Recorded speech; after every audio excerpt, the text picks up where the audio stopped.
Oke, kita sering banget kan dengar kisah-kisah tentang raja-raja dari Eropa.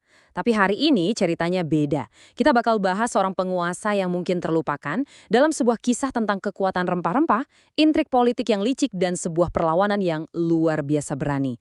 Ini dia kisah Sultan Hairun dari Ternate. Kalau kita ngomongin rempah-rempah, apa sih yang kebayang? Mungkin cuma bumbu dapur ya. Tapi jangan salah, di abad ke-16, rempah-rempah itu ibarat minyak buminya zaman sekarang. Sebuah komoditas yang bisa menggerakkan ekonomi global, meluncurkan ribuan kapal, dan membangun kekayaan bangsa-bangsa Eropa. Nah, disinilah ceritanya jadi kelam. Karena di balik aroma wangi cengkeh dan pala, tersembunyi pertaruhan kekuasaan yang kejam, keserakahan tanpa batas, dan sebuah pengkhianatan yang pada akhirnya akan menumpahkan darah dan mengubah arah sejarah. Untuk bisa ngerti cerita ini, kita harus pergi langsung ke pusatnya. Dan pusatnya ini bukan London atau Lisbon loh, tapi sebuah pulau kecil di Kepulauan Maluku. Namanya Ternate. Coba deh, bayangin sejenak. Setiap satu kuntum cengkih dari pulau ini, harganya di Eropa itu setara dengan emas murni. Jadi, menguasai Ternate itu bukan cuma soal menguasai pulau. Itu artinya kalian memegang keran kekayaan dunia. Taruhannya gede banget. Jadi, buang jauh-jauh ya bayangan soal pulau terpencil. Ternate waktu itu adalah pemain global.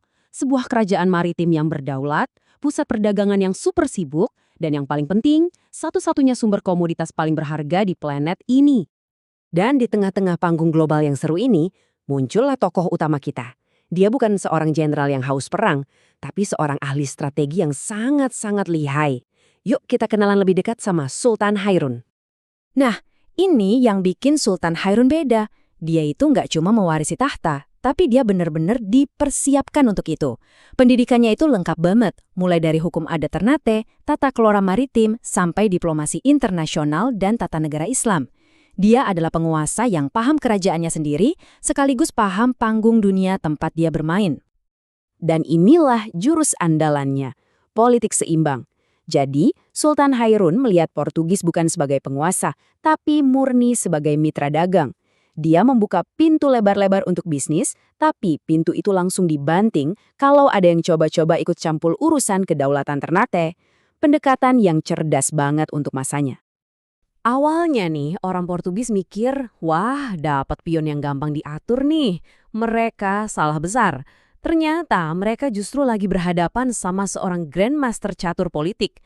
Dan begitu sadar, mereka jadi frustrasi berat. Tapi ya gitu deh, keseimbangan yang rapuh ini sayangnya nggak bertahan lama. Ambisi kolonial Portugis yang gak ada habisnya mulai menekan dari segala sisi dan hubungan baik yang tadinya ada pun mulai retak. Nah, disinilah semuanya mulai memanas.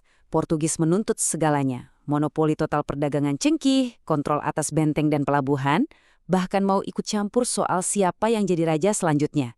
Tapi, untuk setiap tuntutan itu, jawaban Sultan Hairun cuma satu. Tidak. Ini adalah pertarungan antara imperialisme melawan kedaulatan. Ketika diplomasi gagal dan tekanan juga nggak mempan, Portugis akhirnya beralih ke taktik yang jauh lebih mengerikan dan licik. Oke, kita sekarang sampai di bagian paling dramatis dari cerita ini. Coba bayangin suasananya. Ketegangan udah di puncak selama bertahun-tahun.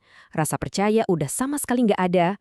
Lalu, tiba-tiba, datanglah sebuah tawaran untuk berdamai.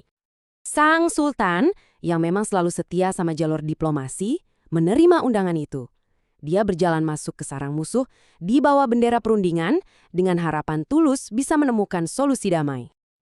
Ini adalah pertanyaan besar yang menggantung di udara pada hari yang menentukan itu. Apakah ini akhir dari konflik, atau justru awal dari sesuatu yang jauh lebih buruk? Dan ya, undangan itu ternyata jebakan. Di dalam benteng itu juga, Sultan Hairun dibunuh. Bukan dalam pertempuran yang gagah berani, tapi dalam sebuah pertemuan yang katanya untuk berdamai. Sebuah tindakan pengkhianatan diplomatik yang sangat dingin dan terencana. Orang Portugis mungkin mikir, kalau rajanya sudah mati, perlawanan Ternate bakal padam. Duh, mereka salah besar. Mereka bukannya memadamkan api, tapi justru menyulut sebuah ledakan besar. Pembunuhan itu langsung memicu pembalasan. Putra Sultan Hairun, Sultan Ba'abullah, bangkit untuk memimpin. Didorong oleh amarah dan duka, ia menyatukan rakyatnya dan melancarkan pengepungan selama 5 tahun tanpa henti ke benteng Castella. Akhirnya, di tahun 1575, Portugis berhasil diusir. Pengkhianatan mereka jadi bumerang yang luar biasa. Oke, jadi setelah semua drama, pengkhianatan, dan perang ini, apa sih warisannya? Apa yang tersisa dari seorang sultan yang memilih jalan diplomasi, tapi justru mati karena sebuah pengkhianatan? Warisannya itu gede banget. Diplomasi Sultan Hairun membuktikan kalau kerajaan-kerajaan Nusantara itu pemain cerdas di panggung dunia, bukan sekedar pion pasif. Kematiannya sebagai martir menyulut salah satu perlawanan anti-kolonial pertama yang berhasil, yang membuktikan bahwa kekuatan Eropa itu bukan yang nggak bisa dikalahkan. Dan kemenangan putranya jadi simbol perlawanan yang menginspirasi generasi-generasi berikutnya. Kalimat ini benar-benar merangkum segalanya. Jadi, lain kali kalian mencium aroma cengkeh, coba ingat ini.